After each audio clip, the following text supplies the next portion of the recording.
Greetings, welcome. Thanks for coming out on such a yucky night, although it could have been worse. I'm Karen Quigley, and I'm here to welcome you on behalf of the Friends of the Dartmouth Libraries, but we also have with us one of the actual librarians who's going to say a few words about the North Branch, and then I'll talk about the Friends. It's so lovely to have you all here tonight. Thank you for your bravery coming out in this inclement weather. I just wanted to say, in case this was your first time ever in the North Branch Library, it was just about exactly 5 years ago that it got built. It opened the end of January 2020, and it replaced a much smaller library that was on Tucker Road to go along with the main library, Southworth Library on Dartmouth Street, which has been around since the late 60s. Anyways, I just wanted to welcome you all to come back another time. The library has great views out to the woods. It's a very beautiful place and lots of quiet rooms where you can do Zoom calls or studying and all kinds of good stuff. So we're very pleased to have the Friends of the Libraries sponsoring this event tonight for all of you, and I hope you find out everything you want to know about the South Coast Rail. Thank you. Thanks. So let me tell you a little bit about the Friends of the Libraries. We are an independent, nonprofit organization, and our mission is to support the libraries and to encourage community engagement and participation with the libraries. We support the libraries by providing funds that pay for things like museum passes, where you can get passes to many of the local museums, as far as Boston and Providence, at discounted rates. We provide equipment for the library. This year we've bought new computers that are being currently installed at Southworth. We fund some of the children's programs, and we have a couple other special programs oriented around books. In 2024, we provided almost $50,000 worth of support to the libraries. And yeah, thank you. And we did that by raising funds through book sales. I'm sure many of you have been to our book sales, by membership fees, and by donations. So if any of you are interested in joining us in supporting the library, I encourage you to consider being a member. There's member brochures in the back and the table as you leave. The annual fee is a small amount, $15. And for that, you get to participate in the members' preview at the book sales, always very popular. We have occasionally member-only events. You get a free book at the book sale. And we also, we have a cool little postcard we send you that advertises each of these programs that you can put in your bulletin board so you don't have to search through your emails. If you're not quite ready to be a member yet, please give us, but you want to be on our email list, you can put your email at the end of the evaluation form that we handed out today. So I want to remind you to silence your cell phones. I also want to ask you to please fill out the evaluation form at the end of the program. That provides very helpful information to us. And Gina's going to talk for a while, and then we're going to have a Q&A. During the Q&A, she's going to call on people, and I'm going to walk around with the mics. So we're going to ask you to use the mic for your questions so everybody can hear. Okay? So I think we're ready to start. I want to introduce Jean T. Fox. Beginning in 2011, Jean was the project manager for the Massachusetts Department of Transportation's South Coast Rail project, ushering the project through environmental review and into design and permitting. When the project moved to construction under the MBTA in 2019, she took on the role of Director of Community Engagement for South Coast Rail. Her interest in the importance of transportation for economic development, quality of life, and sustainability goes back decades, and she has participated in numerous panel discussions around the country on the importance of public transportation to communities and individuals' economic independence. Jean's been very active in her hometown of Freetown as a selectman, school committee member, and other town committees. She currently serves on 2 local charter boards and is in her 3rd term on the Massachusetts Commission on the Status of Women. Not surprisingly, over the years, Jean has been recognized by several state and regional organizations for her commitment to the southeastern Massachusetts, to her community, to women and girls, as well as to transportation, education, and workforce development. We are very pleased to have her with us tonight. Thank you, Karen. Thank you very much. And thank you all for inviting me here. You're going to hear from me about where we are with the South Coast Rail Project, but I think what you're going to hear most of all is my passion for this project. I've really spent many years in support of reconnecting southeastern Massachusetts and Boston, which was connected until 1959. We built the Southeast Expressway and Route 24 the same year, and almost instantly both of them had capacity issues. And I can say that things have not improved. I was driving to Boston for years back and forth, and one of my colleagues once said to me, "Do you know how many years of your life you have spent driving back and forth to Boston?" I didn't want to reflect on that at all. It's kind of not a good thought, but it's true. If we have another link that is reliable, where you can take a nap, do work, watch a movie, whatever, gets you into town safely and knowing what you're paying for it, instead of sitting on a highway for 2, maybe 3 hours, then having to park, then hoping you get home in time to pick up the kids or the dog or whatever you're picking up. And the uncertainty is dreadful. And it takes a toll on everyone. So I'm super excited to tell you that we are absolutely at the finish line. Just by way of a context for you, that map on the left-hand side in the red box shows the area that we've reconstructed. All of that was active freight and remains active freight. And for this phase 1 of South Coast Rail, we are basically taking what is already existing on the Middleborough-Lakeville line and bringing it down all the way to Taunton, Fall River, and New Bedford. It includes 6 new stations, which you can see here, and 2 layover facilities. So I'd like to point out that a layover facility is not a maintenance facility. It's a place where the trains park at night and take off in the morning. They're cleaned. Minor things might be taken care of, but we also have another facility over in Assonet near me, which would be where they do some more major stuff. And if it's even bigger than that, like total problems, it goes up to Reedville. So we don't do maintenance. They are really just a place to park and to get ready to go up in the morning. So I wanted to run through a little of this history with you because it's amazing to me that this is the tale of a railroad. In 1958, the service ended. We had 1 more year the state funded into 1959 rail service to southeastern Mass, and it ran for over 100 years. In the 80s to 2007, Governors Dukakis, Weld, and Patrick all took initial steps to restore the service. 2007 to 8, the plan for action was released. Under Deval-Patrick, 65 alternatives were reduced to 5. So we looked at everything over that period of time. And then MassDOT also at that time finalized the agreement to purchase 30 miles of CSX freight track. So old CSX track we purchased with thinking in the future that we were going to be running trains down here. CSX would continue to operate, and now Mass Coastal Railroad operates also on the freight lines, but they are operators. They don't own it. MassDOT does. In 2009, the Economic Development and Land Use Corridor Plan was developed. It was an award-winning look at how you plan development and how you plan for smart growth in and around station areas.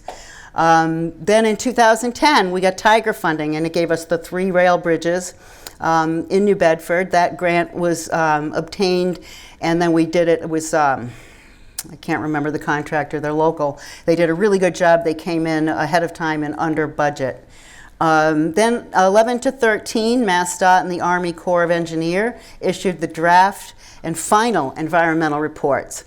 The early action work began on 5 grade crossings and 4 railroad bridges, and then we did a lot of ties and ballast at that time. Early on, and all of that was called work of independent utility because freight benefited from it anyway, even if we didn't have commuter trails running. In 2014, the bond bill fully funded South Coast Rail. And MassDOT at that time got a construction management and program management team in place. And then we got ready to do the building. So the environmental permitting and the bond bill funding were in place, and we were able to start construction. We just actually broke ground, and you can see in that picture, in July of 2019. There's more. In 2019 to 20, early construction contracts, again, independent utility. We did 46 culverts, we did a bunch of bridges and crossings, and we also did some demolition of sites that would later become station sites, mostly.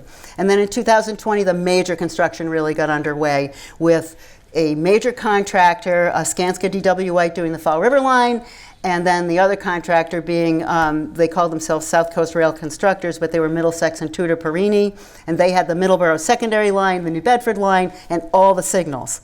Now, all the civil construction was completed as of September of last year.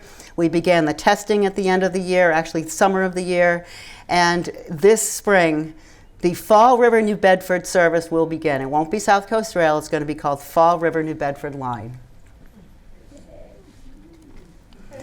Yay, I know, huh? Which is what it used to be called many years ago. So just so you know, we set milestones. Like the GM, the general manager, Phil Lang, was down in New Bedford and Fall River in June, and he said, okay, here are the milestones. Yes, you have some construction. Finish that up, make it by September.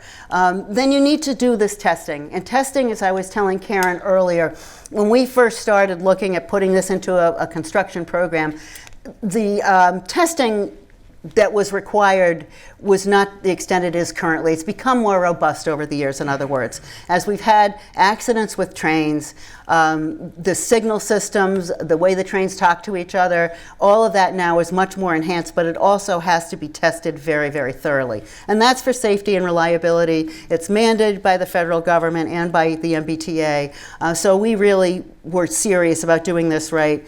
Phil Lang said, get it, start doing it in the summer. We did. Then in July of 2024, when we finished what they call automatic train control testing, we gave the dispatching over to Keolis, which is the operator for the MBTA. And then we had to complete, the final station was the big one in East Taunton, and that was done in the fall. And all the signal crossings, the ATC, PTC, done. And in January, early January, we turned over all the operations to Keolis. So just by way of everybody understanding, Mass DOT owns the tracks currently. The dispatch was handled by the freight operator, which was Mass Coastal. That is no longer the case. That was turned over to Keolis, and now all operations are with Keolis, which is the MBTA. Just so you know. Then the new starts is the federal process that we have to go through for a couple of things. We have to now, and we're doing it now, qualify the engineers, make sure they know the route and they know how to operate the trains day and night. Those are the trains that are out there right now. We need to have our personnel trained, and we need a good cadre of personnel prepared to take this on. And then we have what we call demonstration service testing, so that the FRA will be monitoring closely that our trains are running on the schedule, they're running properly, and they're running safely. So the Federal Railroad Administration is now monitoring everything. They have been monitoring everything, but this last piece of new starts is that federal process, and that's what we're entering. So just so you can see all of our beautiful stations, these are the 6 new stations. The East Taunton station, as I just mentioned, is the most complex because it is not a side platform. It sits between tracks. So that required a bunch of redundancies, right? So there's elevators, stairs, ramps, all kinds of stuff. So that one took a lot longer to build, but all the others follow the basic generic pattern of an MBTA commuter rail station. They have an 800-foot high-level platform, so you can board any car, whether you have a stroller, a wheelchair, anything. That wasn't always the case. So they're all fully accessible. They have EV charging stations. They have canopies. They'll have the signs. They'll have you'll see the blue phones. in case there's an emergency you want to report. They're all pretty standard, but they're all the latest in terms of design. Our platforms are a different material. They're not just concrete anymore. They're kind of a vinyl mix, so and supposedly they can withstand the gallons of salt that tend to be applied to keep people from slipping. So those are the stations. The other big thing on this project we did was the pedestrian bridge that spans Route 18 and Acushnet Avenue in New Bedford is gorgeous. This was a huge effort we undertook with the City of New Bedford. A number of departments were at the table with us with this design, because if the MBTA put the bridge there, it would be a block with a giant canopy over top. New Bedford didn't like that, and who can blame them? So we said, okay, we'll build this bridge. This is a safety, definitely a safety piece right here. We absolutely need this. We don't want people scooting across Route 18. We all know what that's like. And oh, the train's there, I gotta go. No, now you have a bridge. The City of New Bedford will own this bridge in the end. We just built it. There was always going to be a bridge there. You'll see the column over there on the left side. That's the elevator tower, and there's local artwork on that, which is highly unusual, and the MBTA would question that. But they did review it, and as long as you can see in at certain areas, it's okay. It's really neat because each side reflects a season. So I encourage you to take a look at that. It's a beautiful, beautiful job. I congratulate the hard work of the city in making this bridge as beautiful as it is.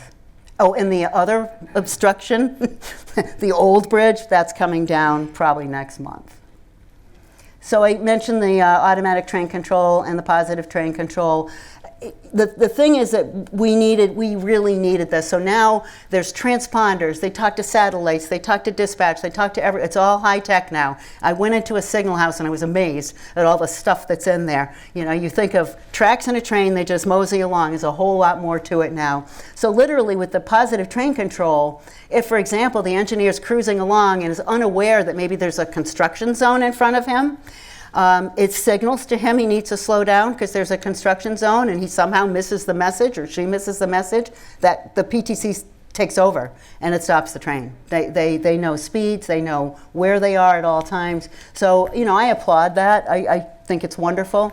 We finished all of that January 5 and handed everything over. We did 1,000 function tests on the PTC. It was huge.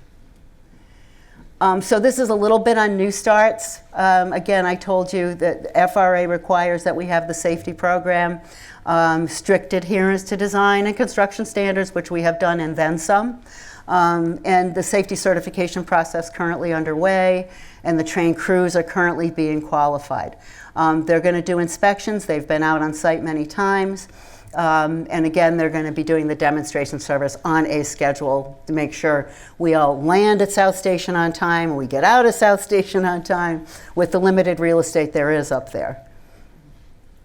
Fares, we're, I'm happy to say, Zone 8, which is what it is right now if you're taking the Middleborough train.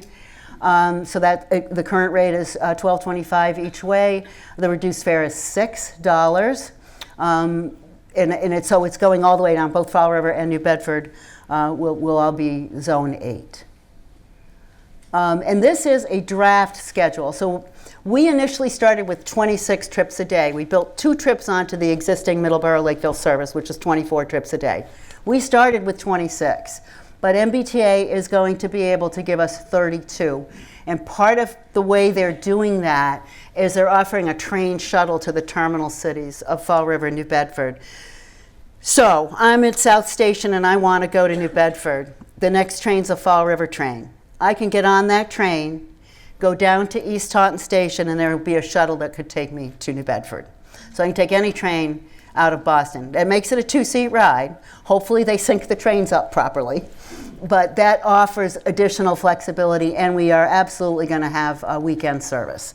You can see the headways there every 70 minutes roughly during the week, and 120 minutes on the weekend service, which is always reduced. And right now, by the way, they still have the weekend $10 fares. Hopefully that stays. And there will be a late night service too. So for everybody who said to me, what if I go to a baseball game? You can get home. Parking, we have an app. The rate's $4 during the week and $2 during the weekends and holidays, just like the other more remote stations.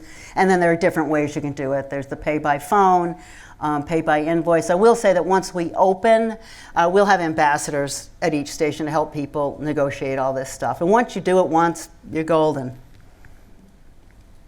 And I was telling a few people before we started, one of the most challenging parts of this project has been to tell people to stay off the tracks. We have had freight running here forever. And prior to just a few years ago, the maximum speed of freight trains was 10 miles an hour, and the rail was clickety-clack. You could hear it miles before it arrived.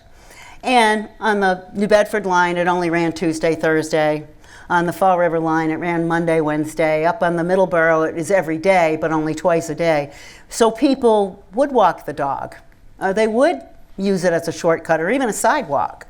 And certainly there's been a lot of damage to our infrastructure from the dirt bikes and ATVs.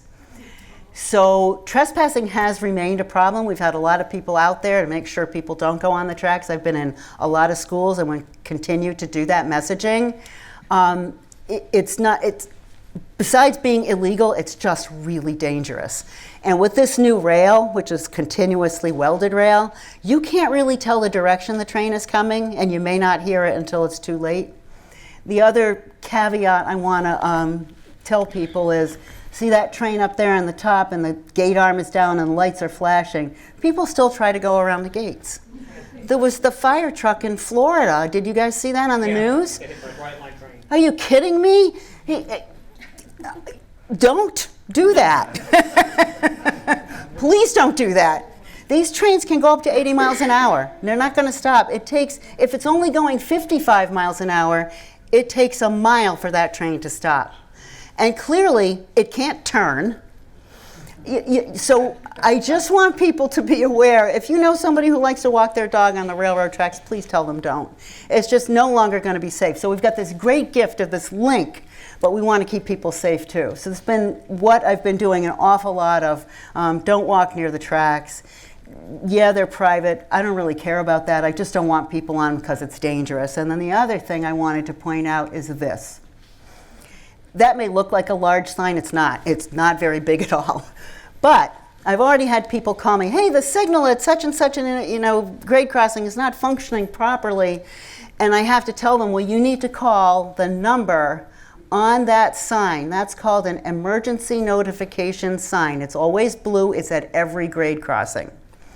And that was for Brightland Lumber in Freetown. But that dispatch number is the fastest way to report a problem. It's faster than 911 because they have control over all the train tracks. So if you see any kind of emergency at a grade crossing, look for that sign, call that information in. It's the best way to handle it. One of the things that has happened and will happen every winter is salt can sometimes get into the stuff and it ruins the signal. So we have to call that number, let them know, hey, this grade crossing's having a problem with the flashing lights, and they go out, they clean the salt out, and it's usually resolved very quickly. And it isn't that it's not functioning, it's maybe over-functioning usually. So I did want to bring that to everyone's attention. And if you can't find the sign, call 911 every time.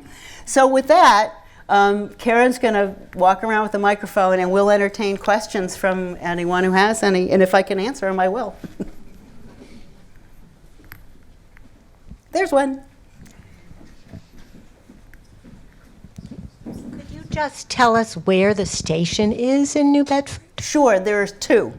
The first one, the downtown one, is right where the ferry is, where C Street is. So, and we're sharing parking there with the C Street ferry. So if you go down Route 18 or Acushnet, you'll see it. It's got the big, they call them the lollipop signs. The T sign is there and there's a platform in the back. That's one. The other one is called the Church Street Station, so that's a North End station, and that is on Church Street near Nash Road. Okay?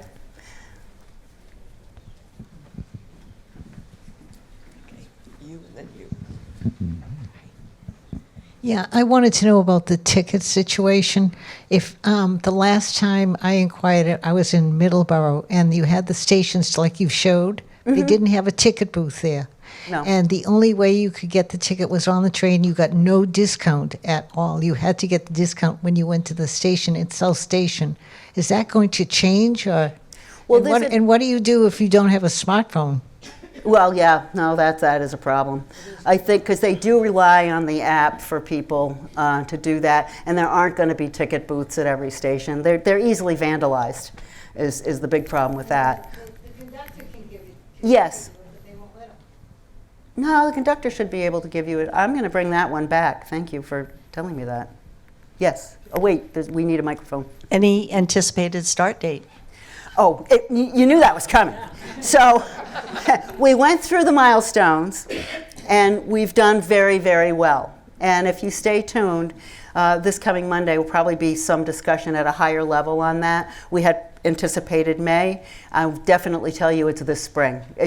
Everything is built. We have every certificate of occupancy. Right now, we literally are in the end stages of the FRA approval process. I'm not familiar with commuter rail. Can you tell me what the inside of the cars are like, what the seats are, et cetera? Or do you have a picture? I didn't bring an interior picture. They have, they're upholstered seats. They actually, some of the cars, these are going to be bi-level cars mostly. We did secure 16 new bi-level coaches for South Coast Rail. And depending on, what the ridership is, we may see more, we may see fewer, but some of them have tables that you could sit across from each other. Lavs, if you need a bathroom. It's not a fancy Amtrak going to California train, but they're comfortable. They really are. So if you have a table, do you also have Wi-Fi for your... Yes, there's Wi-Fi available. I understand, of course, that the train goes to South Station, but is there any possibility, is there a stop perhaps in Braintree that would allow a commuter to go through the Back Bay station instead of South Station? Is there a connector somehow? There is not. Oh, okay. And that's just an issue. Believe me, everyone talks about that one. Everyone talks, also, many people have spoken about a North and South Station connector. But that's, the billions of dollars, and we're prioritizing things at the MBTA. So we'll have to see where we land with that one, but an excellent question. Would a senior Charlie card work? No, I don't think Charlie cards, but they're senior rates. And they're going to have commuter passes. The T Charlie card won't work. I don't think the Charlie cards work on commuter rail. Oh, you were talking about the Charlie card. Yeah, well, the thing is, they wouldn't take the discount unless you bought the ticket in South Station. So if you have a senior Charlie card, you put in your code, Yep. use an app, you the MBTA site, you put the code from your card in there. Yep. It allows you to buy the passes for 50% off. Yes. Yeah. Right. Again, and she was saying she doesn't have a smartphone, or people don't. Not everybody does. So the app is kind of where they're headed. Could you explain a little bit about the capacity of the trains? So each bi-level coach, I think, can hold almost 150 people. And how many of those total? So there will probably be a locomotive and 5 coaches on each consist. So you're talking 750 people, You could do that. approximately? Okay, That was thank you. quick math. Thank you. While I'm walking back here, can I ask, how long is the trip to Boston going to be? 90 minutes from Fall River in New Bedford. I was confronted with going to Boston on a regular basis to Mass General, and I've been doing it for a year and a half on the train. Oh. The train is clean, the conductors are friendly. You can ask for a senior discount when you pay on the train. I assume that'll continue. Yes. And he doesn't have any doubt that I was a senior, so I get the discount. And it's, and it's $6 each way. It's a $12 Right. ride back and forth. Right. And one of the things they mentioned about testing, which I thought was interesting, One of the reasons why they run the trains on a regular basis down here now, not so much as much for the trains that get practice, but for people driving to get used to cars going through the bridges. There's a sign on Nash Road that says the train's going to go through up to 80 miles an hour. It will. So that we all have to get used to trains going. Yes. The parking is easy.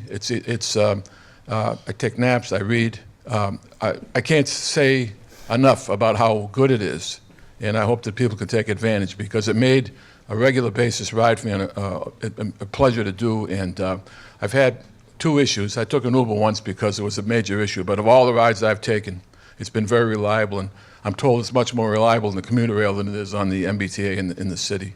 Well, that's getting better too, but. No, I don't ride the MBTA. Well, this is about that one, but it's exceptional all the way around. Excellent. Thank you for your feedback.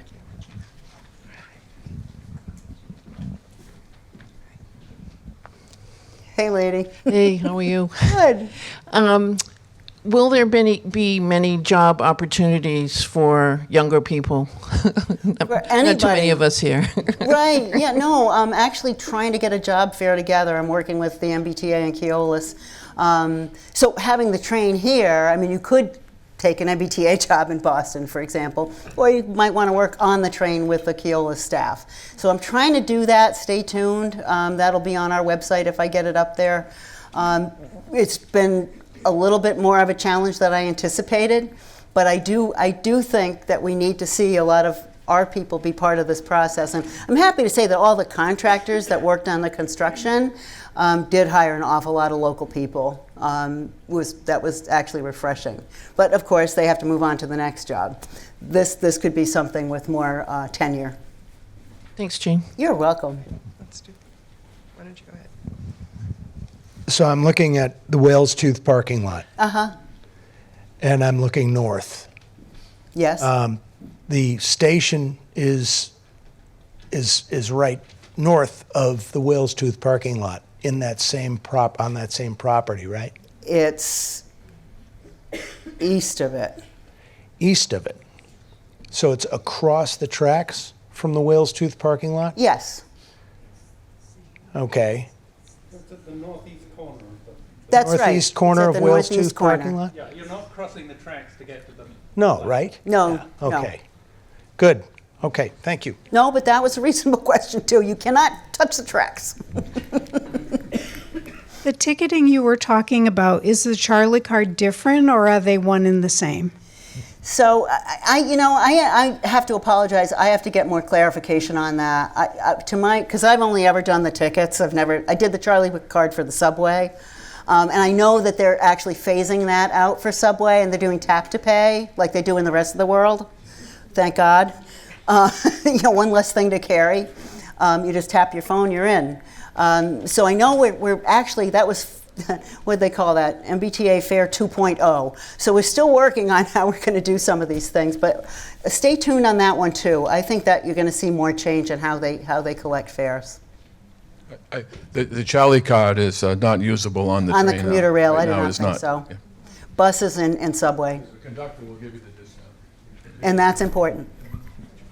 A couple of slightly linked questions about testing. And so if you're testing running the anticipated schedule, yes, then you know the anticipated schedule already. When will that be announced? So it's probably going to be suggested at the Monday meeting. Okay. We have ideas, but part of that I understand, demonstration, but that's, you got to fine tune it a little bit.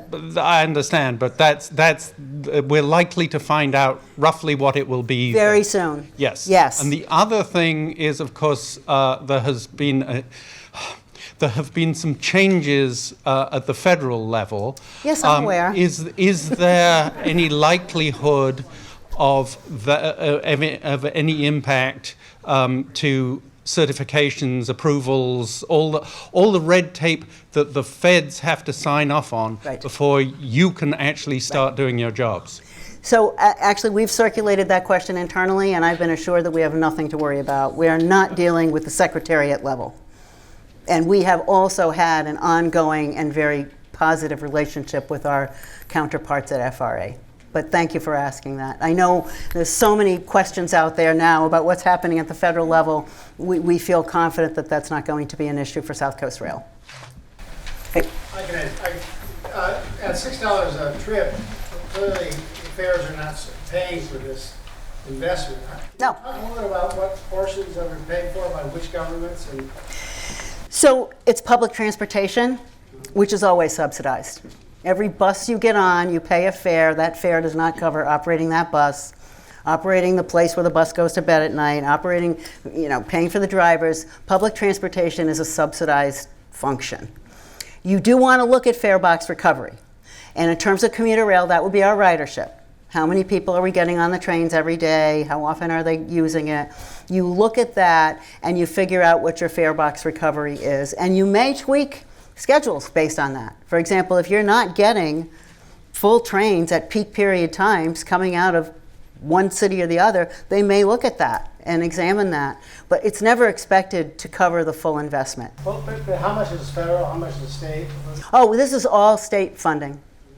Now, there are federal funds that support things like the regional transit authorities. There's federal funding in that. And certainly MassDOT and MBTA have some federal funding, but that doesn't govern what we do with the commuter rail.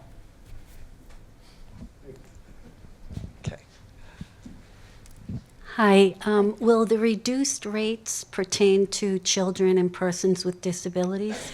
Definitely persons with disabilities. I believe there are probably discounted rates for children too. I have to do more homework on that. Okay. Some people I know love the Lakeville station that's currently operating.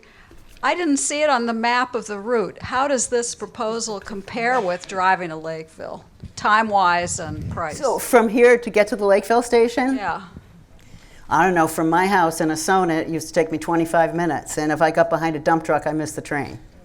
So I think you get a more efficient ride coming out of here. The Lakeville station is still there. Is it on one of those routes that we saw on the map? The Lakeville station is not part of South Coast Rail. We moved that station to Middleborough, which is 5/8 of a mile away from the Lakeville station. The existing Lakeville station remains currently for Cape Flyer, and then potentially in the future if there's other Cape service. We're not giving up that station, but it didn't work for South Coast Rail because if we had used that route, if we landed in the Lakeville station, it would have required a reverse move on the locomotive to get back up to the Middleborough, the east-west connection. That's 20 minutes you're adding to the commute. So it's completely separate. It is separate now, yeah. Thank you for asking that. I should have put that in here because there is confusion on that. And that station is now just going to be called the Lakeville Station. Hi. Hi. Do you know if the train is going to allow any number of bicycles? Yep, bikes are allowed on the trains. Is it limited or? The engineer gets to say, or the conductor gets to say, if there's way too many people and way too many bikes, you may need to find another car or something, but I don't see that happening. Bikes are allowed.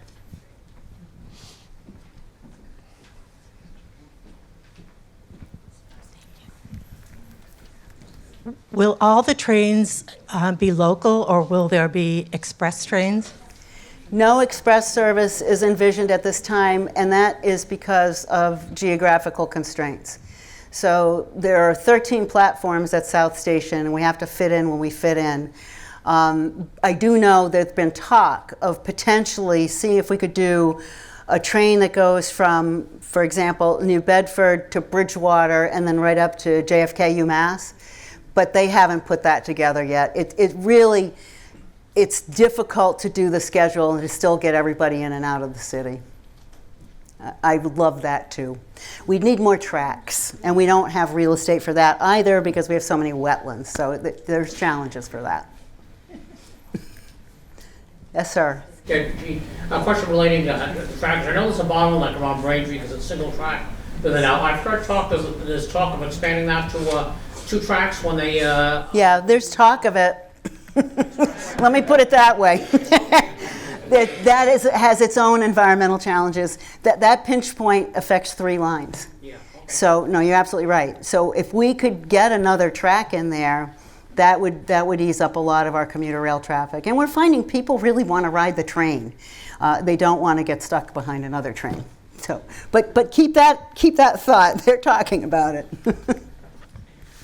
There was some talk a while back that to get more tracks at South Station, they've got to get rid of the post office. Yep. Move it over to the Yep. Expo Center, Mm-hmm. and then provide building more. Is that still on the horizon? You know, I have no idea what's happened. That's gone on for years, that discussion with the USPS, because that is the problem. I know they've got the tower going up there right now, but remember, I don't remember how many platform areas, tracks that went into South Station. We're only down to 13 now. I think it was 30. It was easily 30, yeah. So because back in the heyday of rail, and then rail became not sexy anymore because we had interstate highways and everybody had a car, it contracted.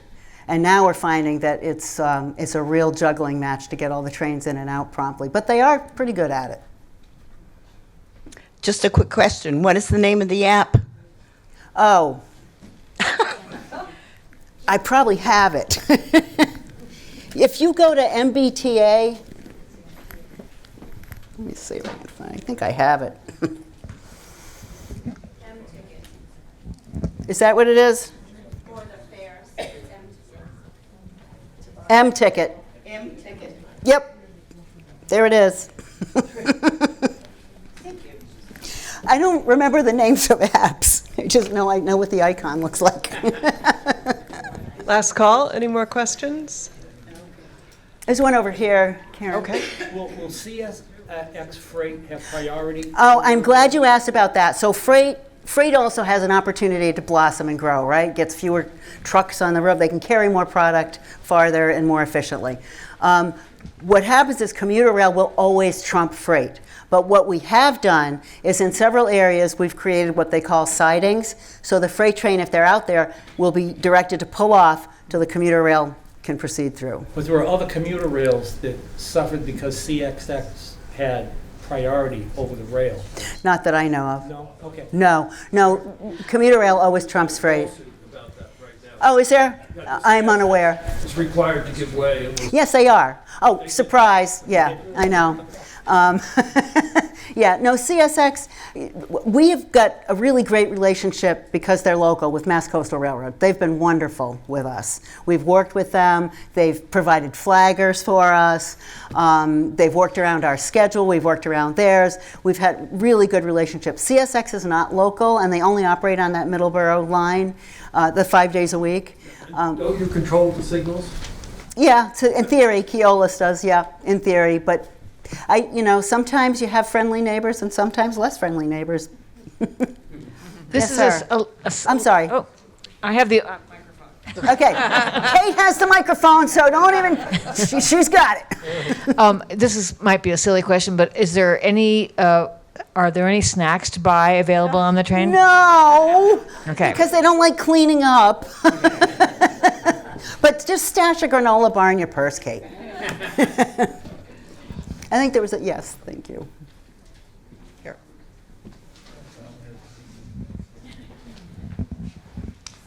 I was just curious, on your very first slide on the map that shows a train track between New Bedford and Fall River. That's there, sort of, half of it. Is it used now? Yes, freight uses part of it. And I actually think there's a plan afoot to rebuild some of it. That was the old Bay Colony freight line. And Bay Colony has since been taken over by Mass Coastal Railroad. So that was a connector between Fall River and New Bedford that back in the day was robust. And then fell to rack and ruin, and I mean rack and ruin. So I know a whole section of it. It connects to, what's the steel place? Mid-City Scrap. Mid-City Scrap, that's what it is. They used it. So there's definitely chatter about restoring that, with Mass Coastal Railroad being in charge of that. Okay, Jean, thank you so much. Thank you. Thank you. Thank you, guys.